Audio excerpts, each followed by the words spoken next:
Masechet Nedarim, résumé du Daf Samer Chet. La Gemara se rapporte sur la halakha qui avait été citée dans le Mishnah, qui disait que Na'ara Meorasa, donc une jeune fille qui est entre 12 et 12 et demi, qui est fiancée en Kiddushin, se dit qu'il lui annule ses Nedarim, alors qu'en général c'est soit le père, soit le mari. Ici c'est les deux en même temps. Elle est liée encore au père parce qu'elle n'a pas encore 12 ans et demi et qu'elle n'a pas eu encore de choupa avec son mari.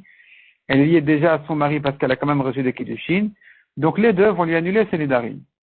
La Gemara ramène deux psukim dont on apprend cette halakha. Donc Rava ramène une certaine rachat, un pasuk, Vimayot Yeleish. Donc si elle est un homme, elle est liée à un homme, c'est le mari qui lui fait aussi la hafara, donc il lui annule les Nedarim. Et ici la Gemara ramène encore une rachat de Rabbi Shmuel qui dit Benish li ishto, benav levito, entre les Nedarim qui sont entre un homme et sa femme, entre un père et sa fille, seront annulés. Donc tu vois que c'est les deux en même temps qui vont l'annuler. La Gemara donne la réponse pour chacun, qu'est-ce qu'il fait du deuxième pasuk. La Gemara ensuite pose une grande question. La Gemara fait une recherche à savoir, quand un des deux uniquement a annulé le neder, est-ce que je considère entre-temps que le neder a été coupé à moitié, il y a la moitié du neder qui a été tranché, qui a été coupé, il ne reste plus que la moitié du neder, ou bien je dis non, c'est la totalité du neder qui s'est raffaiblie.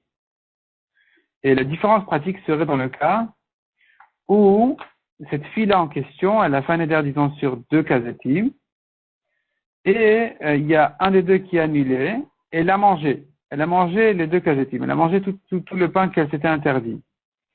Si tu dis la moitié du neder s'est effacée, c'est annulé, l'autre moitié est restée, alors il faut la frapper parce qu'elle a mangé ici un kazaïd de son neder. Si tu dis que tout le neder s'est raffaibli, à l'eptura, on ne peut pas la frapper. Alors la Gemara, pour répondre à cette question, la Gemara ramène une longue braïta qui ramène plusieurs cas qui tournent en fait autour du principe qui dit si le mari est mort, du moment qu'il n'a pas validé le neder de son vivant, il est mort sans donner sa force à ce neder-là, peu importe s'il a annulé ou qu'il ne l'a pas annulé, de toute façon si ce mari-là il est mort, on fait passer au père en héritage, le père va hériter du mari le droit d'annuler ce neder-là complètement. Par contre, dans le cas contraire, où c'est le père qui est mort, on ne donnera jamais le droit au mari d'hériter le pouvoir du père pour annuler le neder. Donc peu importe si le père a déjà annulé, il n'a pas annulé, même si le père a déjà annulé, qu'il est mort et qu'il ne reste au mari plus que sa part à lui-même, il ne pourra pas annuler à lui tout seul. Il aura toujours besoin d'un associé qui est en fait le père. Et la braïta termine par un cas qui est le cas où le père a entendu et annulé le neder. Le mari ne l'a pas entendu. Il était à l'hôpital, il était dans le coma, il est mort. Il est mort. Est-ce qu'on va rendre au père maintenant le droit d'annuler la part du mari aussi ou pas? Selon Beth Shammai, oui. Selon Beth Hillel, non. L'explication de la marloquette, selon Beth Shammai, je considère que le père, quand il avait annulé une première fois le neder du vivant du mari, il avait coupé la moitié du neder, enlevé la moitié du neder. Il lui reste maintenant la moitié du neder qui attendait le mari qui est mort. Donc, ça revient au père maintenant. Le père pourra annuler cette moitié-là aussi. Ça, c'est Beth Shammai. Beth Hillel qui disent non. Ils pensent que le mari, le travail qu'il a fait du vivant pas le mari, le père, le travail qu'il a fait du vivant du mari en annulant le neder, correspondait en réalité à raffaiblir la totalité du neder. Maintenant, tout le neder s'est raffaibli, il reste un neder faible. Le mari ne peut pas faire hériter à son beau-père un neder faible. Il n'y a pas ici quelque chose de suffisamment important pour passer un héritage, pour faire passer ce droit de l'un à l'autre. Il faudrait qu'il y ait quelque chose d'important. Il faudrait qu'il y ait un minimum de neder.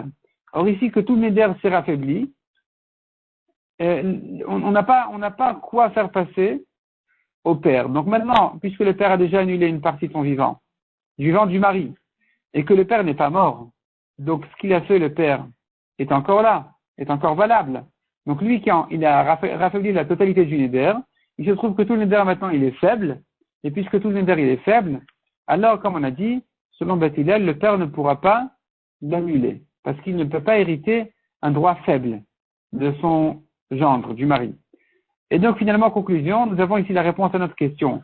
Est-ce que quand un des deux a annulé et l'autre non, est-ce que j'ai dit qu'il a coupé la moitié du neder ou j'ai dit qu'il a raffaibli tout le neder? Réponse, selon Beth Shammai, il a coupé la moitié, selon Beth Hillel, il a raffaibli tout le neder.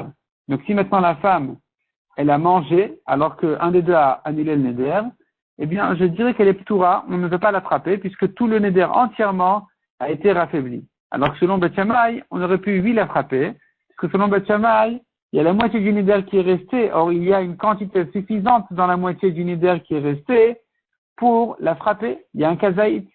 Donc selon Beth Shammai, elle est chayevet de malkout, selon Beth Hillel, elle est ptoura.